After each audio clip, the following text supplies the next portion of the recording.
എൻവി flying syndrome എന്ന് പറയുന്ന കാര്യത്തെപ്പറ്റി നമുക്കൊന്ന് സംസാരിക്കാം. ഒരു സ്ഥാപനത്തിൽ ശരിക്കും അതിൻ്റെ വളർച്ചയെ കാര്യമായി ബാധിക്കുന്ന ഒരു പ്രശ്നമാണിത്.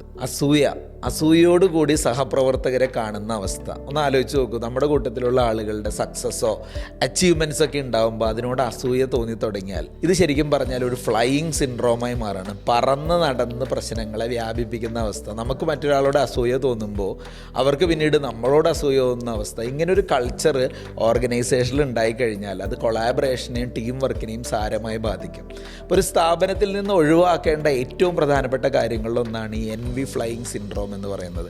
ഇത്തരത്തിൽ അസൂയാവഹമായ രീതിയിലുള്ള പ്രവർത്തന ശൈലികൾ അവലംബിക്കുന്ന ആളുകളെ കണ്ടെത്തി അവരെ കറക്റ്റ് ചെയ്ത് ഒരു പോസിറ്റീവ് നോട്ടിലേക്ക് കൊണ്ടുവന്നില്ലെങ്കിൽ നമുക്ക് ഉദ്ദേശിക്കുന്ന ഔട്ട്പുട്ട് കിട്ടില്ല. അതുകൊണ്ട് എപ്പോഴും മനസ്സിലാക്കുക, എൻവി ഫ്ലൈയിങ് സിൻഡ്രോം എന്ന് പറയുന്നത് ഒരു വ്യക്തിയുടെ നാശത്തിലേക്കും പ്രസ്ഥാനത്തിൻ്റെ നാശത്തിലേക്കും എത്തിക്കുന്ന കാര്യമാണ്. മനസ്സിലാക്കി പ്രവർത്തിക്കുക.